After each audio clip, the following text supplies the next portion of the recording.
할렐루야. 네, 오늘도 하나님께서 오늘 룻기의 말씀을 통해서 이렇게 말씀의 은혜 베풀어 주시기를 주님의 이름으로 소망합니다. 오늘 우리가 드디어 이제 룻기 마지막 4장에 들어가는데요. 지난 시간에 3장 후반부를 너무 좀 급하게 지나간 게 영 마음에 걸렸습니다. 그래서 간략하게나마 다시 한번 살피고 오늘 본문 나누도록 하겠습니다. 우리 3장을 한마디로 표현하자면 기획 나오미, 연출 나오미, 주연 룻 해가지고 룻 결혼시키기 프로젝트입니다. 그래서 나오미가 룻한테 말하는 거예요. 너 이제 오늘 밤에 다장마당에 가서 보아스가 잠들면 몰래 그 곁에 가서 이불을 걷고 그 옆에 누우라 하는 겁니다. 그리고 또 룻이 그 말에 순종하는 게 3장이었어요. 아주 적극적인 청혼의 장면인데, 그럼 그 본질은 무엇이었습니까? 기업을 물으라 하는 것이었습니다. 기업을 물러달라.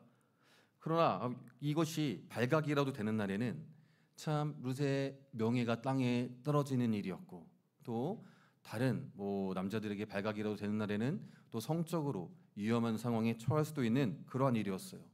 그럼에도 불구하고 나오미도 그렇고 룻도 그렇고 하나님께서 선하게 인도하여 주실 것을 확신했던 것 같습니다.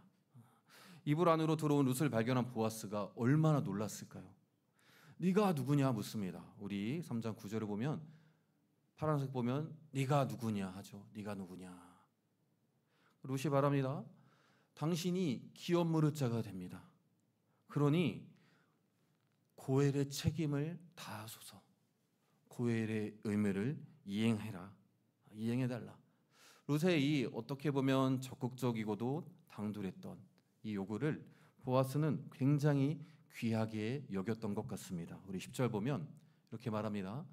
네가 이제 너에게 복 주시기를 원하면서 네가 가난하건 부하건 젊은 자를 따르지 아니하였으니.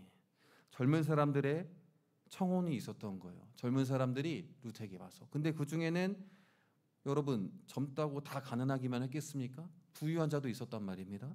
가난하건 부하건 그 젊은 자들을 따르지 않고 너와 그 비슷한 나이대에 있는 조금 더 잘 맞는 그런 자를 따르지 않고 지금 나에게 와서 평균 수명에 가까운 연령대의 보아스라고 했습니다. 그런 보아스에게 와서 기업을 물러달라고 하는 것, 이것이 이 헤세드가 처음보다 더 귀하구나, 더하구나.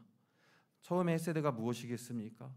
그 남편이 죽은 후에도 시어머니를 섬기고 또 베들레헴으로 올 때에 따라와서도 그 이삭 줍는 일을 통해서 그 봉양하는 그 모든 헤세드보다 더하구나 하는 겁니다.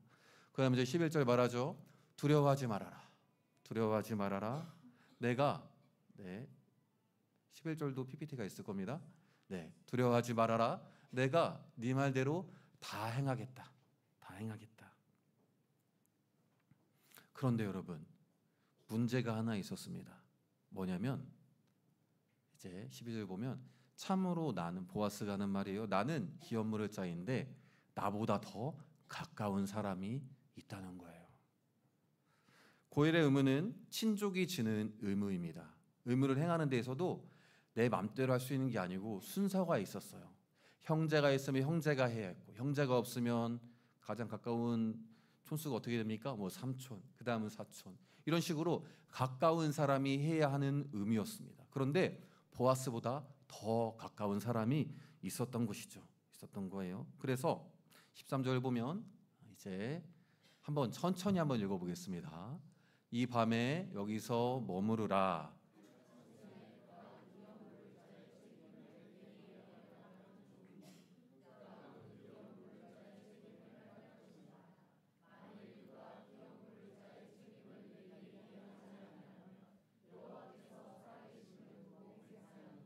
내가 기업 물을 자의 책임을 네게 이행하리라. 아침까지 누워있을지니라 하는지라. 이렇게 말하는 겁니다. 그 먼저인 자가 너에게 이행하면 좋으려니와 그가 책임을 다하지 않는다면 내가 여호와께서 살아계심을 두고 맹세하노니 내가 기업을 물으겠다. 그러니까 일단은 아침까지 누워있다가 가라고 합니다. 이렇게 하고 이제 룻이 시어머니에게 가서 말하니까 시어머니가 어떻게 되었느냐. 여러분 그 배우들도 참 중요하지만 기획자, 연출자도 여러분 우리 운동선수들 보면 감독도 피가 마르는 겁니다. 여러분 어떻게 되었느냐. 잠을 잘 수 없었던 것이죠.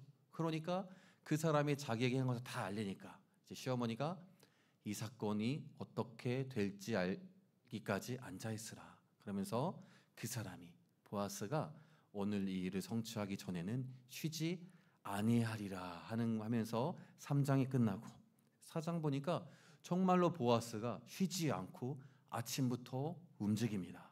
아침부터 움직여요. 먼저 성문으로 올라갑니다. 성문으로 올라가서 거기 왔는데 여러분 이 성문은 많은 사람이 드나드는 곳이지요. 드나드는 곳이에요.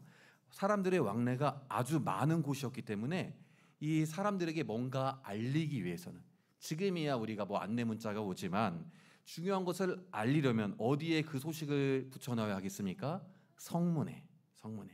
그리고 사람들이 그 살아가는 동안에 관공서의 역할을 하는 것도 필요했을 것이고 보통 관공서에 뭐 게시판 같은 게 있잖아요. 그리고 뭐 재판도 해야 할 것이고 이러한 역할들을 하는 장소가 바로 성문 앞 광장이었습니다. 그래서 성문에서 딱 성문을 열고 들어오면 그 앞에 넓은 광장이 있어서 그곳이 때로는 시장이 되기도 하고 때로는 이제 뭐 공지사항을 알리는 게시판 이렇게 게시하는 장소가 되기도 하고 또는 그 성 안에 중요한 일들을 논의하는 회의실이 되기도 하고 또 성 안에서 분쟁이 생겨서 재판을 할 때는 재판장이 되기도 하는 곳이 성문이었어요. 보아스는 지금 그 성문에 간 것입니다. 어떤 의미가 있냐면 이 일을 공개된 장소에서 공적으로 해결하겠다는 의미입니다.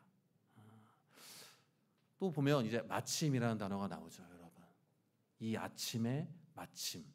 네, 제가 라임을 찾았습니다. 여러분, 2장 3절에 우연히가 나왔었고요. 또 4절에 마침이 나왔었어요. 또 그가 쉬지 않을 때 또 한 번 마침이 나옵니다. 하나님께서 일하고 계시는 것이지요.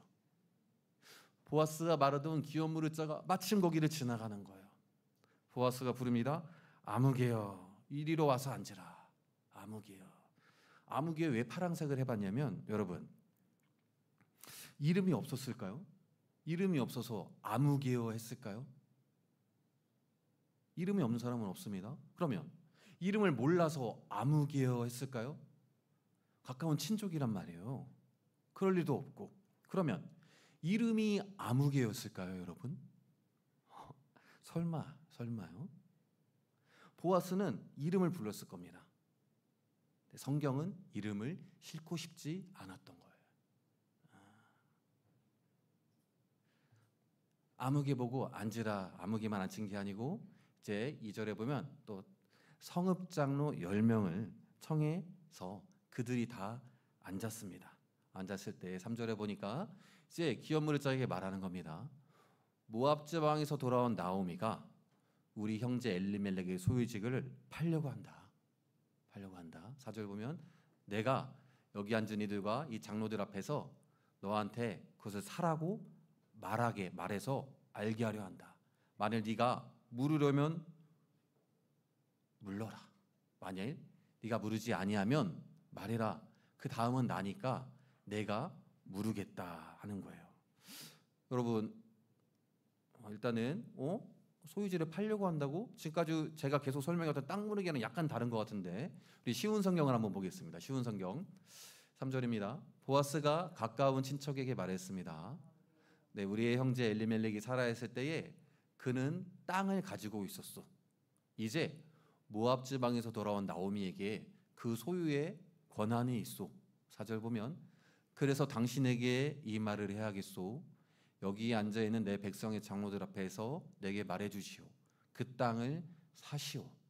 그 땅을 사들여 나오미에게 돌려줄 수 있는 첫 번째 사람은 당신이고 그 다음이 나요. 당신이 사지 않겠다면 내가 사서 돌려주겠소. 그러자 그 친척이 말했습니다. 내가 그 땅을 사서 돌려주겠소. 이렇게 이해하면 우리가 계속해서 알고 있던 땅 무르기와 충돌이 없어요. 그러면 뭐 개역 개정은 뭐 잘못된 겁니까? 이렇게도 이해할 수 있습니다. 다시 우리 본문을 보면 여러분 나오미의 남편 엘리멜렉은 죽었습니다. 그런데 엘리멜렉이 가지고 있던 땅이 있었단 말이에요. 그런데 나오미가 돈이 이제 필요하게 됐던 것 같습니다. 이제 돌아와서 이렇게 뭐 땅이 있어도 뭐 경작할 사람도 없고 그래서 그 땅을 팔려고 하는 거예요. 팔려고 할 때 이때 다른 사람이 사면 다른 집안의 사람, 다른 가문의 사람, 다른 지파의 사람이 사면 엘리멜렉의 땅이 엘리멜렉의 기업이 다른 집안으로 다른 가문으로 넘어가는 거예요. 또 다른 사람의 기업으로 넘어가니까 그 기업을 물을 고엘의 역할을 해야 한다는 얘기입니다. 여러분 원래는 이제 이스라엘 백성들은 땅을 팔면 안 됩니다. 원래는 땅을 팔면 안 되고 부득이하게 땅을 팔 경우에는 다른 집안의 가문에 팔면 더더욱 안 되었습니다. 그래서 부득이하게 팔려고 할 때는 그 가문의 사람이 가까운 친족이 그 땅을 사줌으로써 고엘의 역할을 해야 했던 거예요. 땅을 사면 나오미에게는 현금이 가는 것이죠. 그랬다가 나중에 시간이 흐르면 다시 그 땅을 나오미에게 돌려주는 방식이었습니다. 그러니까 여러분 우리가 알고 있는 땅 무르기든 아까 쉬운 성경에서 제시하고 있는 그러한 땅 무르기든 이렇게 그 가문 사람이 직접 사서 나중에 돌려주는 것이든 이제 일단 돌려주지 않을 것을 전제로 했을 때 그 상황에 실질적인 거래는 똑같죠. 그 사람은 땅을 산 것이고 나오미에게는 현금이 오는 똑같은 일입니다. 지금 쉬운 성경으로 이해를 하든 우리 개역개정으로 이해를 하든 똑같은 상황이에요. 그래서 이제 4절을 보면 이렇게 말을 하는 겁니다. 네가 물으려면 물르고 네가 하지 않겠다고 하면 내가 물으겠다. 그래서 네가 첫 번째 기업 물을 사람이다. 지금 여기서 네가 물을 거면 이 장로들 앞에서 말해라. 지금 그 아침에 여러분 장로들이 뭐 문자 받고 왔겠습니까? 다 또 찾아가서 앉혀놓은 거예요. 성문에다. 이 앞에서 말해라.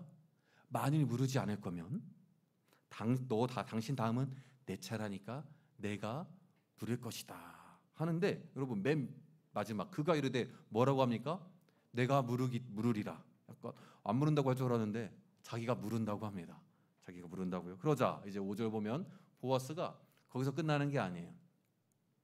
네가 나오미의 손에서 그 밭을 사는 날에 곧 죽은 자의 아내 모압 여인 루색에서 사서 그 죽은 자의 기업을 그의 이름으로 세워야 할지니라. 이게 무슨 말이냐면 지금 계대결혼 얘기를 하는 겁니다. 그래서 나오미에게 기업을 물려줄 때에 해야 할 게 하나 더 있다. 조건이 하나 더 있는데 룻하고 결혼도 해야 된다는 얘기입니다. 그렇게 해서 죽은 룻의 남편 나오미의 죽은 아들의 이름으로 그 기업을 세워줘야 한다는 거예요. 여러분 그러니까 이제 왜 이렇게 하는 거냐면 이제 고엘과 게데기론의 결합인데 우리는 왜 이렇게 했었죠, 여러분? 무슨 얘기냐면 나오미에게 지금 기업을 물려줘서 나오미가 일단 이 현금을 받고 살아가고 또 나중에 그 땅을 돌려받았다고 해보겠어요. 그런데 나오미가 죽고 나면 어떻게 되는 거예요? 아들도 없고 손자도 없고 나오미의 집안은 없어지는 겁니다. 엘리멜렉 집안은 그대로 소멸하는 거예요. 집안 자체가 없어져 버리는데 그 기업이 있음들 무슨 가상가요? 무슨 소용 있겠어요? 여러분 기업을 물려주는 것이 진정한 기업 물음이 되려면 기업만 있어서는 안 되고 후손도 있어야 한다는 겁니다. 그래서 계대결혼이 필요한 것이고 기업 물을 자는 지금 이 두 가지를 다 해야 한다는 거예요. 보아스는 이 얘기를 하는 겁니다. 땅을 사서 돌려줘야 되고 자손도 낳게 해줘야 한다. 그런데 룻과 결혼하면 거기서 태어난 첫 번째 아들은 율법상으로 죽은 남편 말론의 아들이 되는 겁니다. 그 아들로 인해서 그 집안이 이어지는 것이고 그 돌려받은 그 땅도 계속해서 이어질 수 있는 거예요. 그렇기 때문에 이 5절의 요구를 하는 것이고 6절 보면 그가 말합니다. 나는 내 기업에 손해가 있을까 하여 나를 위하여 물으지 못하노니 내가 물을 것을 네가 물으라. 나는 물으지 못하겠노라 하는 것입니다. 여러분, 일단 기업 땅 물려주는 것만 해도 한두 푼이 아니란 말이에요. 엄청나게 많은 돈이 드는 일입니다. 그렇게 땅을 물려주는 것만으로도 엄청난 재산의 손실이 있는데, 아니 룻하고 결혼도 하라고? 그러면은 결혼한 룻이 평생 아무것도 안 먹고 아무것도 안 쓰고 여러분 삽니까? 그리고 룻하고 결혼하면 나오미까지 또 하는 거예요? 나오미도 그렇게 뭐 방 안에서 막 안 먹고 막 그렇게 있습니까? 또 애가 태어나면 걔는 그냥 크는 거예요? 양육에 들어가는 돈까지. 내 손해가 너무 크다. 내 손해가 너무 크다. 하다못해 그렇게 태어난 아이가 법적으로 내 자식이 되면 또 모르겠는데 잠깐 말론의 아들로 올라갈 애를 위해서 왜 내가 그런 희생을 해야 하는가? 그게 말이 되느냐 하는 겁니다. 하나 더, 당시 추정입니다만 상당히 가능성이 높았던 일들은 뭐냐면, 룻과 결혼하지 않고 땅만 물려줬을 경우에 아까 말씀드린 것처럼 나오미가 돌아가면 대부분의 경우 그 땅은 물려줬던 이에게 다시 환수되었다고 해요. 그러니까 결혼 안 하면 지금 내가 이 땅을 물려줘서 이 땅값 손해 볼지라도 나중에 나오미만 죽으면 다시 돌아올 건데, 룻하고 결혼을 하면 돌아오지 않을 뿐더러 룻한테 들어가는 비용, 나오미에게 들어가는 비용, 자식에게 들어가는 비용, 나는 못하겠다는 거예요. 나는 무르지 못하겠노라. 나는 무르지 못하겠노라는 겁니다. 당신이 물러라. 7절 보면 옛적 이스라엘 중에는 모든 것을 무르거나 교환하는 일을 확정하기 위하여 사람이 그의 신을 벗어 이웃에게 주더니 이것이 이스라엘 중에 증명하는 전례가 된지라. 이에 그 기업 물을 자가 보아스에게 이르되 네가 너를 위하여 사라 하고 그의 신을 벗습니다. 보아스에게 네가 물으라 하는 거죠. 그러면서 기업 물을 고엘의 자격을 보아스에게 넘기는 증표로, 그것을 증명하는 것으로 그의 신을 벗는 것까지가 오늘 본문 8절입니다. 오늘 본문을 생각하면서 크게 세 가지의 이야기를 좀 나누고자 합니다. 첫 번째는 우리가 기업 물은다는 것에 대해서 다시 한번 생각해 봤으면 좋겠습니다. 여러분, 고엘은 이 땅을 살아가는 하나님의 백성들이 하나님의 나라를 누리는 데에 필요한 것들, 정말 기본적으로 반드시 필요한 것들을 보장해 주려는 하나님의 마음이고 하나님의 뜻입니다. 우리는 지금 이 룻기 마지막 장에 와 있는데요, 제가 한 가지 질문을 한번 드려보겠습니다. 하나님께서 고엘이라는 제도를 두시면서까지 보장하고 지키시려는 것, 그 생명과 기업, 참 주인은 누구입니까, 여러분? 하나님이시지요. 원래 하나님께서 허락하신 생명이고 하나님께서 베풀어 주신 기업입니다. 하나님의 선물이에요. 원래부터 그 사람께 아니란 말이에요. 그런데 그걸 지키신다는 거예요. 그걸 주신 것만으로도 이미 감사한데 그것을 잃을 경우에 그것을 다시금 지키시고 보장하겠다.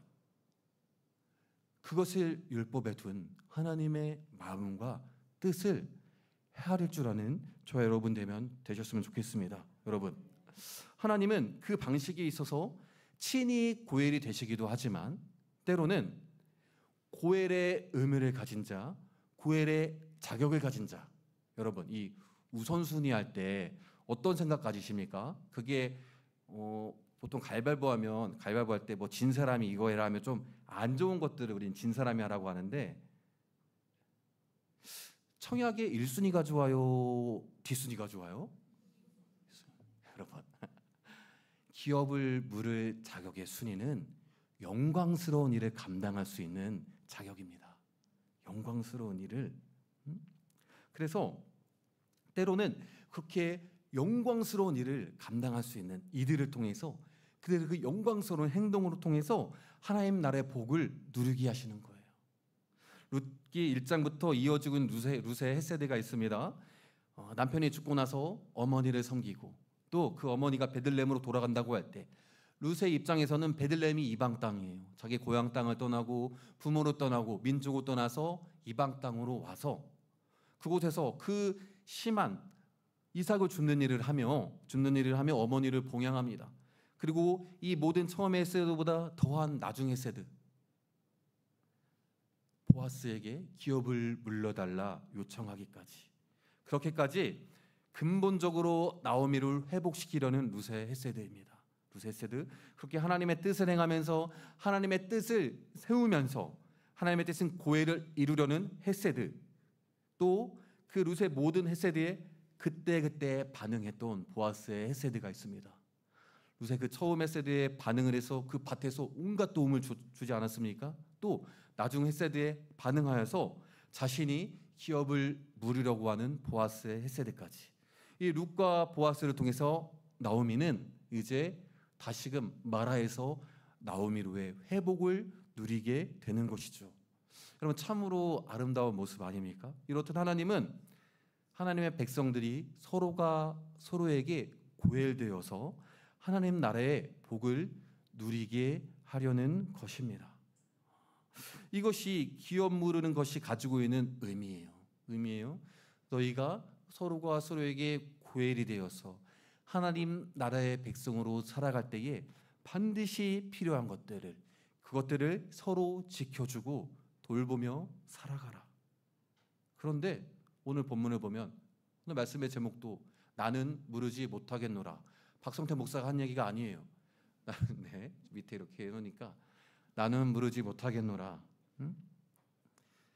그 고엘로서의 책임을 하지 않겠다는 사람을 보며 먼저는 그 이유를 우리가 한번 살펴보고 그 결과는 무엇인지 한번 살핌으로써 교훈을 얻었으면 좋겠습니다. 그 이유를 보면 6절에 보면 그 기업 물을 자가 이르되 나는 내 기업에 손해가 있을까 하여 무르지 못하노니 나는 무르지 못하겠노라. 여러분, 그 이유는 간단하면서도 분명합니다. 그렇죠? 룻과의 결혼을 통해서 볼 이득은 전혀 없어요. 손해는 아주 큽니다. 룻에게 들어가는 비용, 나오미에게, 또 자녀에게, 또 땅을 회수할 가능성이 없어지는 것까지 나는 못하겠다. 나는 무르지 못하겠다. 보아스, 네가 물러라 하는 거예요. 여러분, 그 결과 첫 번째, 그는 그래서 아무개가 될 수밖에 없었던 겁니다. 사랑하는 여러분, 친족을 돌보지 않는, 한몸된 교회에서 지체를 돌보지 않으니 겨우 자기 인생, 자기 가족만 겨우 생각하며 신경 쓰며 살아가느니 이러한 고해를 생각하지 않는 그러한 자의 이름은 하나님 앞에서 전혀 빛나지 않습니다.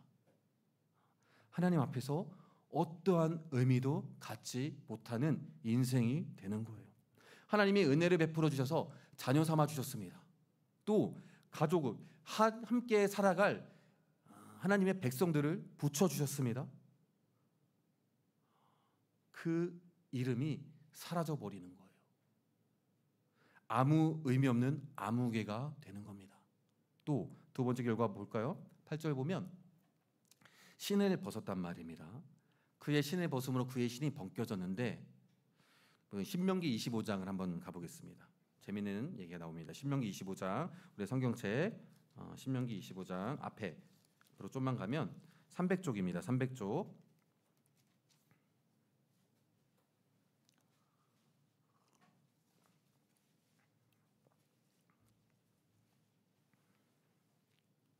이 5절, 6절은 우리 이미 한 두 번 정도씩 봤던 본문입니다.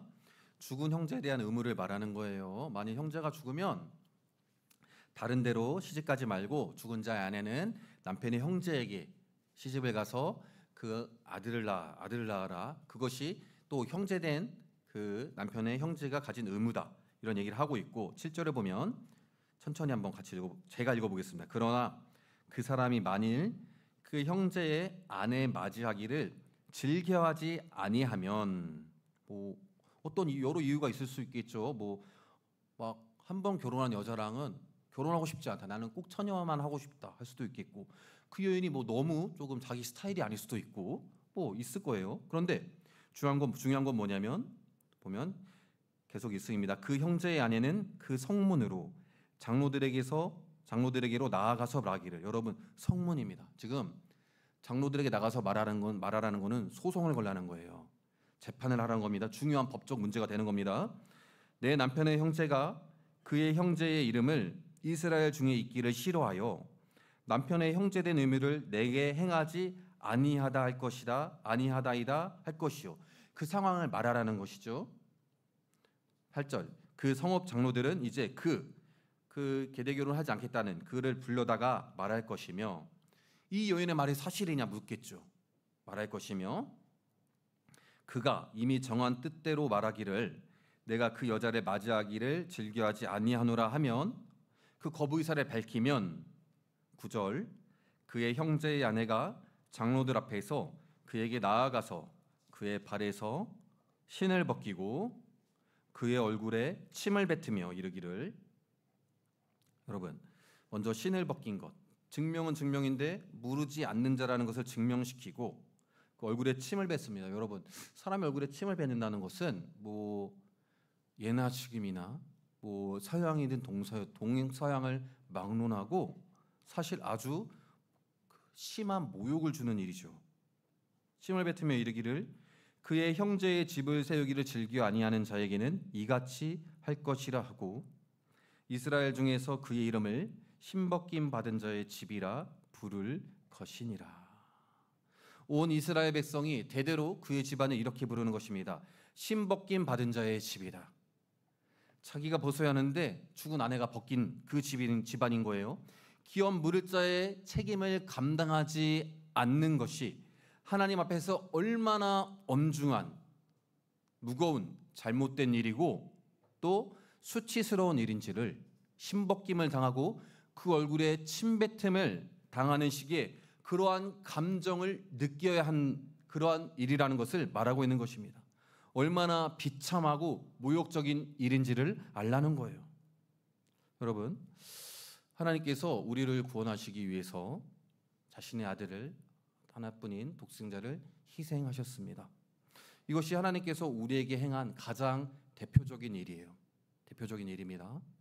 하나님은 그렇게 아들을 내어주심으로 구원한 자신의 백성 삼은 자신의 자녀된 자들이 하나님 닮기를 원하십니다. 예수님 닮기를 원하세요? 그러면 그렇게 하나님을 닮아가고 예수님을 닮아가는 대표적인 일은 뭐냐면 다른 지체를 섬기며 살아가는 것입니다. 고엘 대신 하나님을 닮아가는 대표적인 일은 고엘로서 살아가는 거예요. 여러분, 한 세 사람 교회가 되어서 지체들을 서로 돌보고 격려하고 그렇게 살아가는 것을 가볍게 생각해서는 안 됩니다. 해도 되고 안 해도 되고, 아니면 하면 좋고 안 하면 그만이고, 그런 식으로 생각하지 않기를 바랍니다. 여러분, 하나님은 우리가 서로 사랑하고 돌보고 그 서로의 돌봄을 통해서 천국을 누리게 하신 거예요. 서로의 사랑과 섬김을 통해서 하나님의 나라를 누리게 하신 겁니다. 그렇게 한 몸 된 교회를 이루고 가족이 되게 해주셨는데 그 마음을 헤아리지 못하고 그 뜻을 거부하며 자기만을 위해서 살아가는 것은 참으로 하나님의 백성으로서는 안타까운 일이라고 하는 거예요. 그렇게 살 수는 없다는 겁니다. 그렇게 살아가는 자가 어떤 대접을 받는지, 하나님 앞에서 어떤 자로 남는지를 아셔야 돼요. 아무개가 될 뿐입니다. 얼굴에 침뱉음을 당하는 거예요. 하나님, 우리가 그런 대접받기를 원하지 않으십니다. 세 번째로 나누고 싶은 것은 우리 이러함에도 고엘의 의무를 행하지 못한 자. 어떤 이유로 그 의무를 행하지 못했습니까? 네. 자신 재산의 손해. 그럼 반대로 보아스는 그 고엘의 의무를 행하겠다. 이제 행하는 모습이 다음에 나올 것이고 행하겠다고 마음 먹고 말을 하였는데, 그러면 보아스는 어떻게 고엘의 의무를 행하겠다 했던 걸까요? 룻에 쓰는 돈, 나오미가 쓸 돈, 그 자녀가 크면서 쓸 돈 다 써도 끄떡 없을 만큼 재산이 많았던 걸까요? 여러분, 있는 분들이 더합니다. 겪어보셨나 모르겠어요. 그래서 있게 된 걸지도 모르겠는데, 여러분, 아니면 자기 친족인 엘리멜렉의 집안이어서 나오미에 대한 마음이 좀 남달랐던 걸까요? 많은 학자들은 이 보아스를 움직인 결정적 계기를 3장 10절 11절에서 찾습니다. 우리 보면 화면에 있습니다. 그가 이르되 내 딸아 여호와께서 내게 복 주시기를 원하노라. 네가 가난하건 부하건 젊은 자를 따르지 아니하였으니 네가 베푼 인애가 처음보다 나중이 더하도다. 그리고 이제 내 딸아 두려워하지 말라. 내가 네 말대로 내게 다 행하리라. 내가 현숙한 여자인 줄을 나의 성읍 백성이 다 아느니라. 룻의 처음 메시지도 충분히 높은 평가를 받을 만한 일이어서 보아스는 룻에게 할 수 있는 최대한의 호의를 다 베풀었습니다 이미. 그런데 계속해서 이어지는 나중의 헤세드가 있는 것이죠. 가난하건 부하건 젊은 자를 따르지 않고 그렇게 자신만을 위해서 살아가지 않고 자신에게 와서 보아스에게 와서 기업을 물려달라고 했던 거예요. 그렇게 나오미를 생각하고 하나님의 뜻을 실현하고자 하는 그러한 그 현숙함을 보면서 보아스의 마음이 움직인 것으로 추정을 하고 있는데요. 그때 이제 시작된 보아스의 마음은 룻을 향한 사랑이었다고 보고 있습니다. 룻을 향한 사랑이 피어났고 그 사랑의 기초에서 기업을 물으려고 한다는 겁니다. 그렇구나 여러분. 룻에게 돈이 들어가고 나오미에게 돈이 들어가고 그 태어날 자녀에게 돈이 들어간다 한들 사랑한다면 그 비용이 아깝겠는가 하는 거예요. 여러분, 사랑입니다. 가족으로 생각하는 거예요. 한 몸으로 생각하는 겁니다. 여러분, 우리가 서로가 고엘되어서 살아갈 수 없는 것, 반대로 고엘되어 살아갈 수 있는 것, 또 그렇게 서로가 고엘되어서 살아가는 것은 다 사랑이 없으면, 사랑이 아니면 할 수 없는 일입니다. 절대 못하는 거예요. 여러분, 하나님께서 하나뿐인 자신의 아들을 이 땅에 보내시고 십자가에서 죽게 하심으로 우리를 구원하셨습니다. 그 이유를 설명할 수 없습니다. 어떠한 것으로도 설명되지 않는데 하나로 우리는 설명을 시도합니다. 무엇입니까? 우리를 사랑하셔서 그렇게 하셨다. 하나님도 우리를 사랑하셨기 때문에 우리의 고엘이 되어주시고 우리를 사랑하셨기 때문에 우리에게 넘치는 헷세드를 베풀어 주신 것처럼 우리가 헷세드를 베풀고 우리가 고엘의 역할을 할 수 있는 유일한 길은 사랑이에요.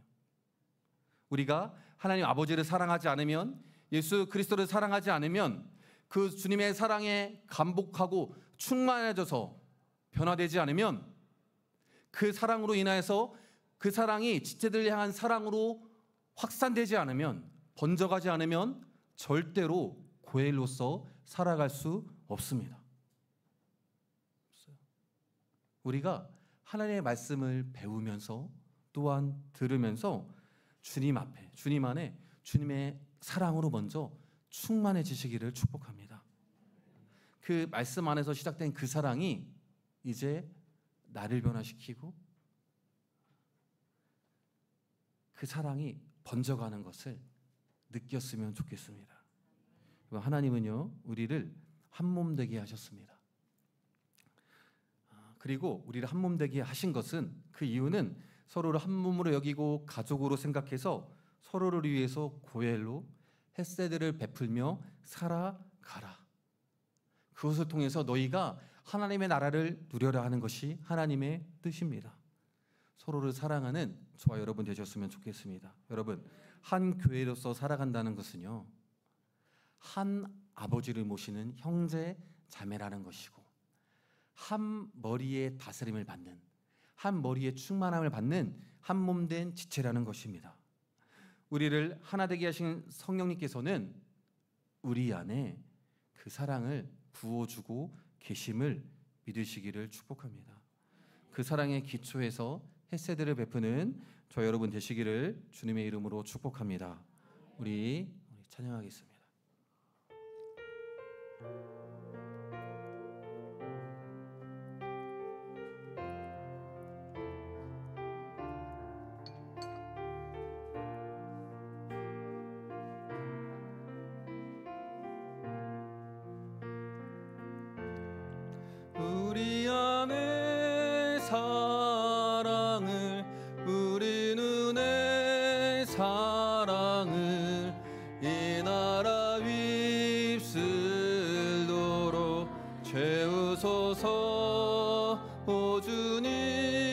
진실한 형제의 사랑 새롭게 알게 하소서.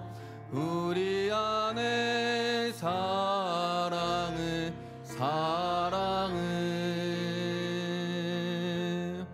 우리 안에 사랑을 우리 눈에 사랑을 이 나라 입술도록 채우소서. 오 주님 진실한 형제의 사랑 새롭게 알게 하소서. 우리 안에 사랑을 네, 이렇게 부르는 건데 우리 반음만 내려보겠습니다. 네, 반음만 내리겠습니다. 그리고 여러분 우리 말씀을 다시 한번 좀 정리해 드리겠습니다. 오늘 말씀의 제목은 나는 무르지 못하겠노라. 왜 무르지 못했습니까? 이것이 고엘의 의무를 행하는 것이 하나님의 뜻임을 알고 있음에도, 율법에 명확하게 규정되는 하나님의 말씀임에도 불구하고 그가 무르지 못했던 것은 손해볼까 봐요. 우리가 섬기지 못하고 희생하지 못하고 사랑하지 못하는 것은 손해를 봐야 하기 때문일지도 모릅니다. 내가 이 시간을 써야 하고 이 에너지를 써야 하고 때로는 듣지 않아도 될 이 말들을 들어야 할 수도 있고 이 물질을 써야 하고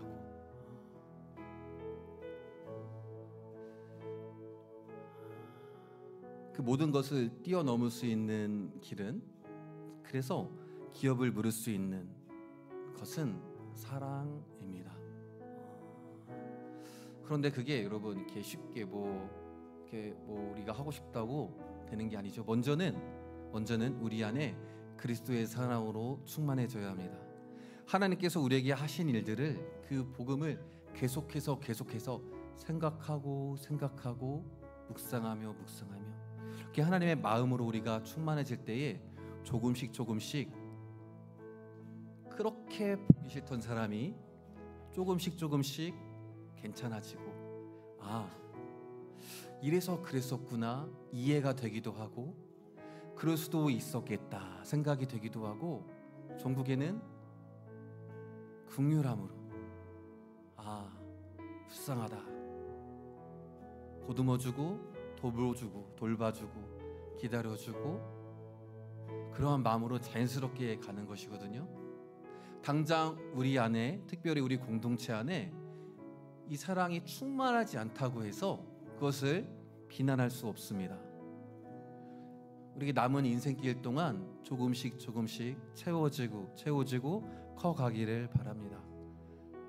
그러기 위해서 먼저 우리가 이 하나님의 말씀, 예수 그리스도께서 행하신 십자가 복음을 바로 아셨으면 좋겠고, 그것으로 우리를 충만하여져서, 그래서 제가 충만을 한 번 더 부를까 많이 고민했는데, 그것으로 충만하여져서 그 사랑이 우리로 휩쓰는 그 은혜가 우리에게 있기를 바라는 마음으로 한번 좀 처음 보는 찬양일지라도 쉽죠? 한번 더 해보겠습니다. 네.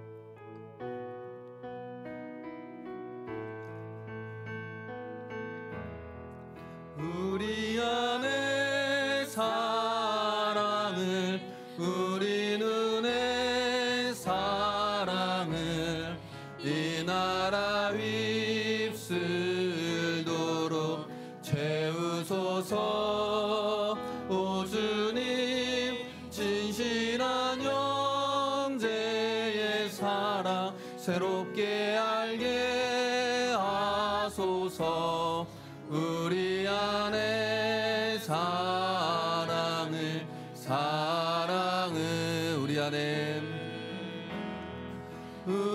안에 사랑을 우리 눈에 사랑을 이 나라 입술도록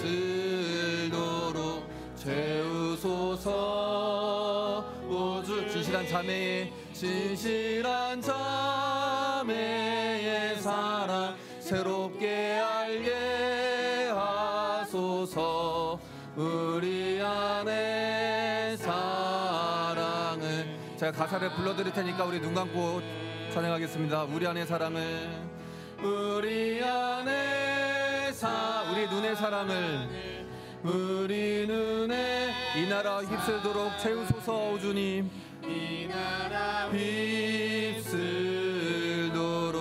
채우소서. 진실한 형제의 사랑, 진실한 형제 새롭게 알게 하소서. 우리 안에 사랑을, 우리 안에 사랑을, 우리 안에 사랑을, 우리 눈의 사랑을, 우리 안에 사랑을, 우리 눈에 이 나라 휩쓸도록 채우소서.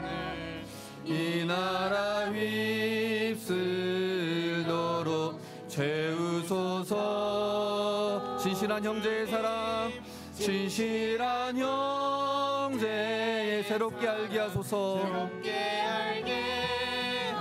우리 안에 사랑을, 우리 안에 사랑을. 한 번만 더 합니다. 우리 안에 사랑을, 우리 눈의 사랑을, 우리 안에 사랑을, 우리 눈의 사랑을.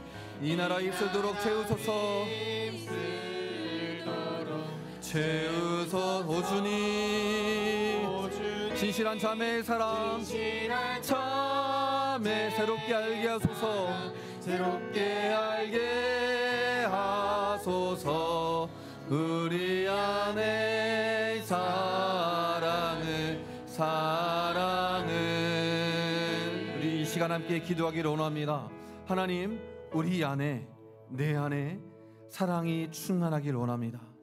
하나님, 아버지께서 예수 그리스도 안에서 우리에게 부어주신 그 사랑으로 먼저 충만케 하여 주시고, 그 사랑이 나를 변화시켜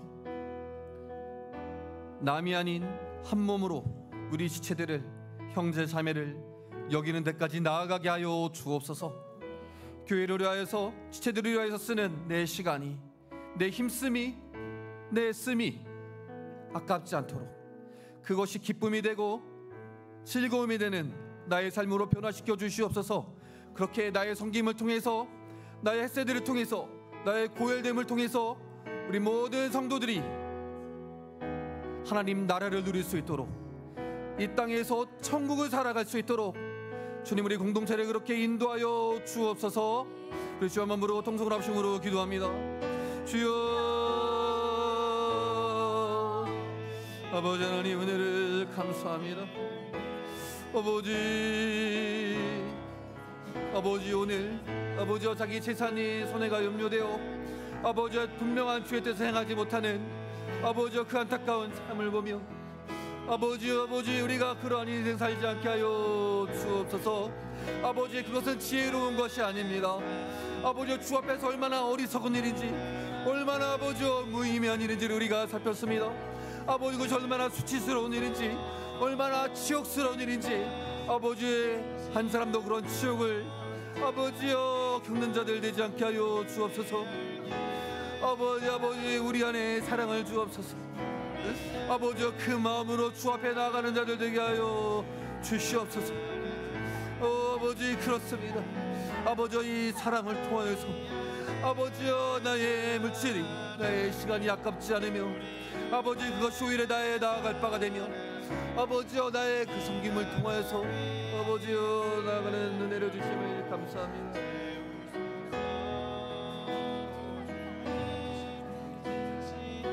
아버지 하나님, 또한 은혜를 도와여 주옵소서. 아버지 은혜를 주시옵소서.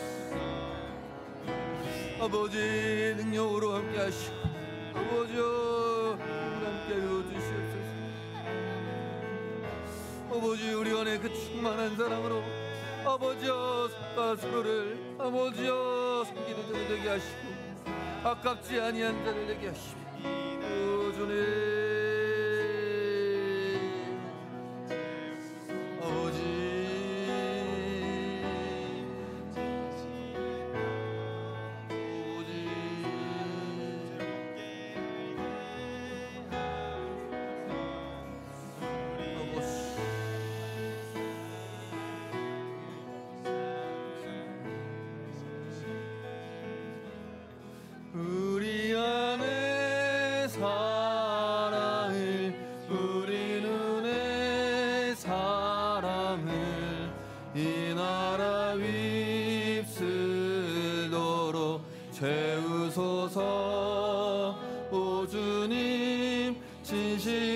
영생의 사랑 새롭게 알게 하소서.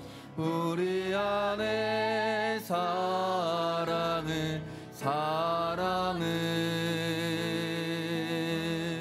우리 안에 사랑을 우리 눈에 사랑을 이 나라 입술도록 채우소서. 오 주님 진실한 자매의 사랑 새롭게 알게 하소서. 우리 안에 사랑을 우리 안에 사랑을 우리 안에 사랑을 우리 눈에 사랑을 이 나라 입술도록 채우소서. 진실한 지체의 사랑 진실한 지체의 사랑 새롭게 알게 하소서. 우리 안에 사랑을